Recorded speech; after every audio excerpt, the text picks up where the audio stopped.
Scott Zolak heading for freezing gold takes after his participation in the touchdown call that made it 21-0. It was over at that point. It was done. The Bills were done. Sean McDermott's getting fired. Brandon Beane's getting pushed out. It's over. Terry Pagula's selling the team under duress. It's over. It's done.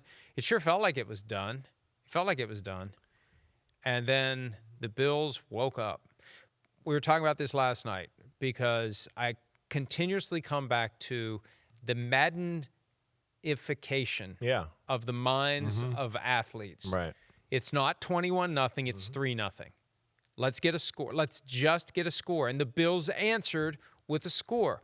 All of a sudden, it feels different. And if you think of it 3-1, it feels less insurmountable. Yeah. No, I think those mental barriers have been broken down because we've had this discussion, right? Because of the video games, because once you see a few other quarterbacks do it, you go, well, why can't we do it? We just saw an offense do it on film or on TV last week. So what? It's 3 scores. Like you said, I think people have been able to compartmentalize whatever and do what you're saying to not be, oh, gosh, it's 21-0.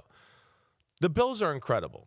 The Bills... the win of the year right here. It really is. To go in New England where it felt Think like... what they did the last 2 weeks. Down 10 to the Bengals, and they pulled it out of their butts, and then this was even more impressive. They are, I think, one of the greatest momentum teams I've ever seen in my life, right? Where it can go either way. It can be like, oh, gosh, they can't do anything on either side of the ball. What the hell's going on? But when they start to roll on either side of the ball, they can catch fire on the offense and defensive side of the ball unlike I've ever seen any team. And that's kind of what you're talking about. And that's where they're scary. And that's why, they have the best player in football playing quarterback for them who can jumpstart them and make incredible plays and do all of that. They play through him. They're aggressive through him. And then also McDermott kind of copies that on the defensive side of the ball too. So, yeah, they're having their issues. I mean, we know if you watch the game, the Patriots did whatever they wanted in the first half. Run, pass, Drake May scrambling, whatever they wanted, they did. It didn't matter. The Bills had no answers. I mean, it was incredible. And to me, there was 2 plays. And here you see, I mean, it's quarterback design run. We're used to seeing Josh Allen do this in a Patriots-Bills game. But the Patriots broke out a few early on in the football game. Drake May scrambling. I mean, Trevion Henderson's throwing. They had trick plays there. It was a quarterback throwback. I mean, it was like, oh, gosh, the Patriots are starting to look like, man, maybe they are one of the best teams in football. They're so well-rounded, everything there. And here's where, to me, there was 2 big moments. 21-0. The Bills have a huge kick return and get a face mask.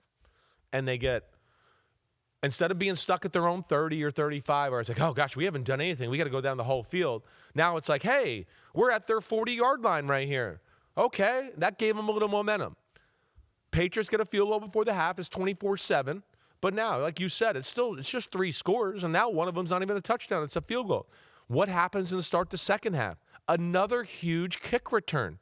Short field, touchdown a few plays later, and it's 24-14.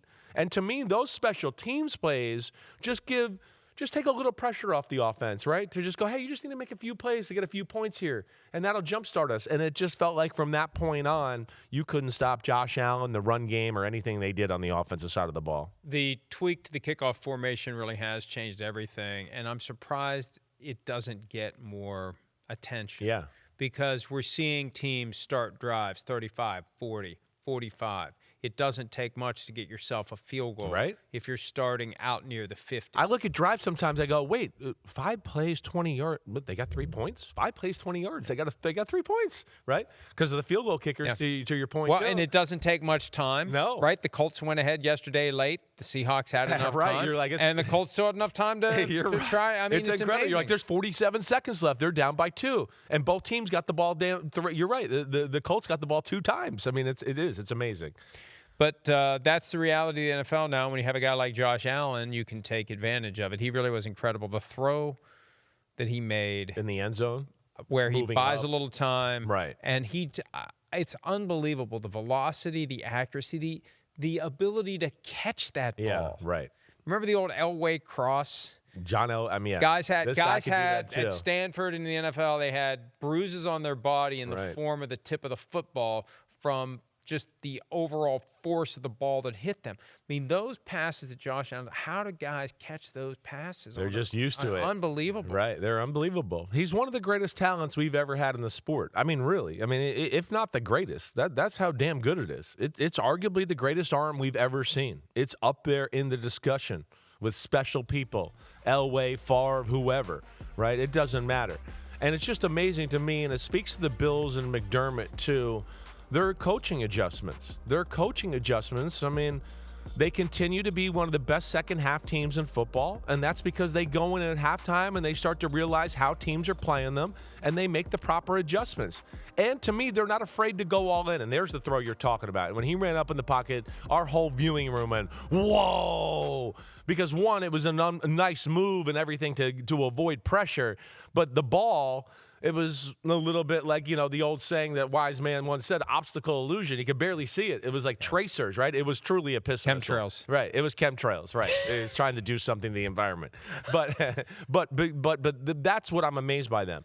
And they go for it on both sides of the ball. They're not afraid of the fourth down. They're not afraid to call aggressive plays in moments that you might not think an aggressive play is going to happen. Josh Allen, of course, adds to that aggressiveness because he can make so many unbelievable plays. And then I think you couple that with the defense in the second half. See, to me, this is where McDermott's special too. He's like, hey, we're down 24-7. We got to take some chances. And it just felt like he was a little bit like, hey, we can't let him sit back there. Let's blitz. Send pressure at him. We'll try to play zone behind him and confuse him. Let's see if we can get a negative play. Hey, we think they're going to run here.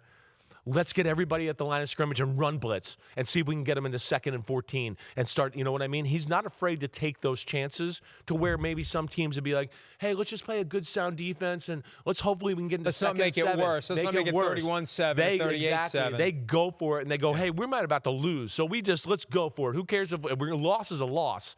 Let's go for it and try to win. And, okay, maybe we get embarrassed a little bit that way too if we lose and they make some plays on us. But I'm amazed by the Bills, their creativity and their just go for itness they have on both sides of the ball. And the fact that the Patriots blew that lead, both 21-0 and then 24-7, what kind of a mark does that leave on their psyche going forward?